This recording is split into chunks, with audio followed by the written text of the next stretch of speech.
और भाई क्या हाल है? तो आज वैसे वर्किंग डे है और जस्ट अभी थोड़ी देर पहले ही मेरा काम ख़त्म हुआ है। तो अभी बज रहे कुछ 5:30। तो एनीवे, मैंने सोचा आज का ये वीडियो है ना, थोड़ा यहाँ के कैनेडियन वर्क कल्चर कैसा होता है, एनवायरनमेंट कैसा होता है, उसके ऊपर बनाने के लिए सोचा। तो जैसे मुझे यहाँ पे आए हुए अभी 3 साल के ऊपर हो गया ऑलमोस्ट। और इसके दौरान मैंने 2 कैनेडियन कंपनीज़ होती है फुल टाइम वाला काम किया है मैंने यहाँ पे। तो दोनों का भी जो मेरा एक्सपीरियंस था काफ़ी अलग था। तो मैंने सोचा ये शेयर कर लूँ आप लोगों के साथ। और एनीवे, मैं खाना बना रहा हूँ अभी शाम का, तो खाना बनाते बनाते बात करते, ठीक है? तो मैंने जैसे कहा था कि मेरा ऑफिस ख़त्म हो गया है, पर मैसेज आया मुझे टीम का, हमें कल रिपोर्ट निकालनी है, तो आज थोड़ा एक्स्ट्रा बैठना पड़ेगा। और तब तक मैंने सोचा खाना बना दूँ थोड़ा ब्रेक लेके, और फिर बाद में दोबारा काम पे बैठ जाऊँगा। तो जैसे कि मैं कह रहा था कि यहाँ का जो फुल टाइम वर्क एनवायरनमेंट है वो पार्ट टाइम से बहुत अलग है, ठीक है?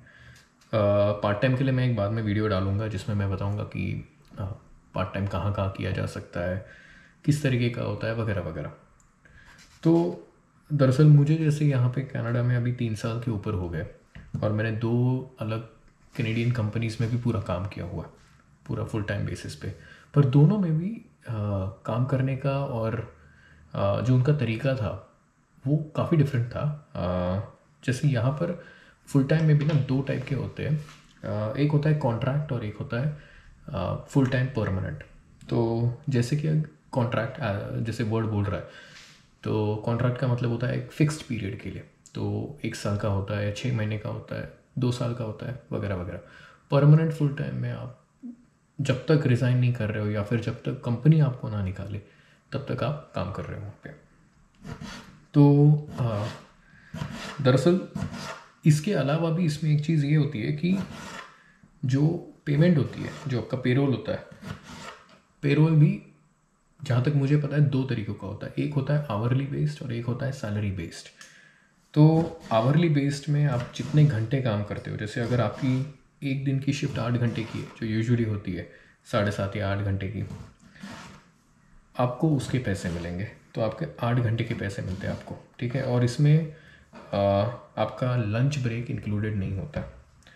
और जो सैलरी बेस्ड होता है उसमें घंटों के हिसाब से नहीं होता है काम। उसमें आपको पूरे बाई वीकली बेसिस, क्योंकि यहाँ पे महीने में 2 बार सैलरी मिलती है, तो बाई वीकली बेसिस पे आपको पैसे मिलते हैं। अब इसमें फ़र्क क्या है कि जैसे अगर आप आवरली बेस्ड हो तो आप कितना ओवर टाइम करते हो उसका आपको एक्स्ट्रा मिलेगा, ठीक है? पर यहाँ पर जैसे ओंटारियो में 40 घंटों के ऊपर ही ओवर टाइम कंसिडर किया जाता है, और उसके लिए भी मैनेजर की अप्रूवल चाहिए रहती है। तो हर एक को नहीं मिल पाता है, और यहाँ पे वैसे उतना ओवर टाइम का है नहीं। तो यहाँ का जो वर्क कल्चर मुझे लगा वो थोड़ा रिलैक्सिंग है, but at the same time आपको काम भी तसल्ली से करना पड़ेगा। तो आपको पर्सनल और प्रोफेशनल लाइफ को बहुत सही से बैलेंस करने मिलता है। मैंने देखा है कि आप जब काम कर रहे हो तो प्रॉपर काम कर रहे हो, और जब आप छुट्टी पे हो या वेकेशन में हो तो आपको कोई डिस्टर्ब नहीं करेगा यहाँ पे, अनलेस एंड अनटिल आपका जॉब ही ऐसा है कि शायद उसको वैसी ज़रूरत पड़े। तो और जो सैलरी वाला होता है, सैलरी बेस्ड वाला जो जॉब होता है, उसमें ओवर टाइम का कॉन्सेप्ट नहीं होता। जैसे मेरा अभी जो है वो सैलरी वाला है, तो उसमें मैं करीबन 9 से 10 घंटे हर दिन काम करता हूँ। ऐसा नहीं है कि मुझे वो 2 घंटों का एक्स्ट्रा मिल रहा है। तो सैलरी रहती है, जितना तय हुआ था उतना ही मिलेगा। तो पर हाँ, मतलब आप नेगोशिएट कर सकते हो डेफिनेटली, आपको अगर पता है कि भाई कैसा जॉब होने वाला है वगैरह वगैरह, तो उस हिसाब से आप नेगोशिएट कर सकते हो।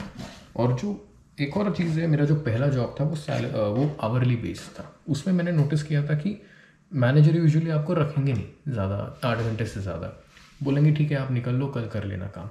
लेकिन अभी जो मेरा करंट जॉब है उसमें घंटों के हिसाब से करने का पॉइंट नहीं बनता, क्योंकि मैं काम जो कर रहा हूँ वो इन्वेस्टमेंट रिसर्च प्रोवाइड करते हैं हम लोग। तो उस हिसाब से कभी आगे पीछे हो जाता है टाइम पीरियड। तो उसमें घंटे के हिसाब से रहेगा तो फिर दिक्कत हो जाएगी। और जो मैंने पहले कहा था कि कॉन्ट्रैक्ट वाला होता है, तो कॉन्ट्रैक्ट में यूजुअली कैसा होता है कि जिस कंपनी के साथ आप काम कर रहे हो वो आपको एक पीरियड के लिए रखते हैं। तो उस पीरियड के दौरान वो आपको निकाल नहीं सकते अनटिल अनलेस आपके जो अग्रीमेंट है, ऑफ़र लेटर या फिर जो भी अग्रीमेंट है, उसमें ऐसा कुछ लिखा हो जिसमें कि आपको निकाला जाने की चांसेस है, तो वो अलग है। इसमें मुझे खासकर ये एक बात बहुत सही लगी कनाडा के वर्क कल्चर में कि आप अगर, जैसे मेरा पहले वाला जॉब था जिसमें मैं 5 बजे के बाद ख़त्म कर देता था, तो 5 बजे के बाद आपको कोई डिस्टर्ब नहीं करेगा, ठीक है। इवन मैं अभी सैलरी वाले में हूँ, मैं ज़्यादा टाइम कर रहा हूँ काम, लेकिन उसके बावजूद भी जब वीकेंड्स होते हैं या छुट्टियाँ होती है या मैं छुट्टी पे हूँ फॉर एग्ज़ाम्पल, या मेरा काम ख़त्म हो गया आज का, तो कोई आपको बार बार मैसेज करके परेशान नहीं करता अनटिल एंड अनलेस कुछ बहुत ही ज़रूरी चीज़ हो। उसके अलावा कोई अगर सोच रहा है मैं क्या बना रहा हूँ, मैं आज दाल तड़का और राइस बना रहा हूँ। तो anyway, coming back to the topic, तो एक और चीज़ मैंने ध्यान में रखी यहाँ पे जब मैं फुल टाइम जॉब कर रहा था, तो यहाँ पे स्किल्स बहुत ज़्यादा मैटर करते हैं। आपका एजुकेशनल बैकग्राउंड उतना डेफिनेटली मैटर करता है, ऐसा नहीं बोलूँगा नहीं करता है, लेकिन आपके पास क्या क्या स्किल्स है या आप क्या स्किल्स लेके आ रहे हो उस जॉब में, ये बहुत ज़्यादा इफ़ेक्ट करता है। तो जैसे अगर कोई इंसान जैसे डेटा साइंस में जाना चाहता है, भले ही वो आर्ट्स बैकग्राउंड से आ रहा हो, कोई ऐसा कोई लोड नहीं है, पर अगर उसको पाइथन आती है या एसक्यूएल आती है तो वो बहुत बड़ा एसेट हो जाता है, उसकी वजह से उसका उस फील्ड में जाने का चांसेस बढ़ जाता है। तो ये चीज़ ध्यान में रखने लायक है अगर आप यहाँ पे फुल टाइम ढूंढ रहे हो जॉब, तो कि भाई जो स्किल्स चाहिए वो स्किल्स आप किसी भी तरीके से, चाहे सर्टिफिकेशन करो या यूनिवर्सिटीज़ या कॉलेजेस में क्लासेस लो, डिग्री लो और उस हिसाब से स्किल्स डेवलप करो। तो जैसे मैंने जो अप्रोच लिया था मेरे जॉब के लिए, मैंने, क्योंकि मुझे पता था कि भाई मैं फ़िज़िक्स से आ रहा हूँ, मेरे पास फाइनेंस का कुछ भी नहीं है नॉलेज, तो लीगली तो कुछ ऐसा है नहीं मेरे पास दिखाने के लिए। तो मैंने बेसिकली जो कोर्सेज़ होते हैं यूडेमी पे हुए या फिर डेटा साइंस के कोर्सेज़ होते हैं कोर्सेरा पे, इन सब कोर्सेज़ को मैंने किया, इनके सर्टिफिकेशंस लिए, और फिर अपने आप से ना कुछ छोटे मोटे प्रोजेक्ट्स लेके मैं डिज़ाइन करता था किसी तरीके का प्रोग्राम, ताकि जो बंदा मुझे रिक्रूट कर रहा है, जो मैनेजर मुझे इंटरव्यू कर रहा है, उसको दिखे कि भाई ये बंदे के पास कितना कितना किस लेवल का नॉलेज है, किस लेवल का स्किल है, ताकि ये सच में कर पाएगा जॉब या फिर उसको बहुत डिफ़िकल्टी हो गई या वॉटेवर। तो ये एक चीज़ बहुत नोट करने वाली है अगर आप यहाँ पे जॉब ढूंढ रहे हो तो anyways, but coming back to the point कि यहाँ का जो वर्क कल्चर मुझे लगा वो एक प्रोफेशनल और पर्सनल लाइफ को बहुत सही से बैलेंस कर देता है आपको। मैंने अब तक दोनों कंपनीज़ में काम करते हुए मैंने नोटिस किया कि मुझे कभी लोड नहीं आया कि भाई मुझे पर्सनल लाइफ जीने में दिक्कत हो रही है। मैं यहाँ पर छुट्टी लेके बढ़िया से मॉन्ट्रियल भी घूमने गया था, मेरे पिछले व्लॉग्स में देखा होगा आपने। और हाँ, एक और चीज़ कि यहाँ पे आपका जो पे होता है, आपका पेरोल जो होता है, उसमें से एक सर्टेन अमाउंट कटता है, वो होता है ईआई। ईआई बहुत एक काम की चीज़ है यहाँ पे।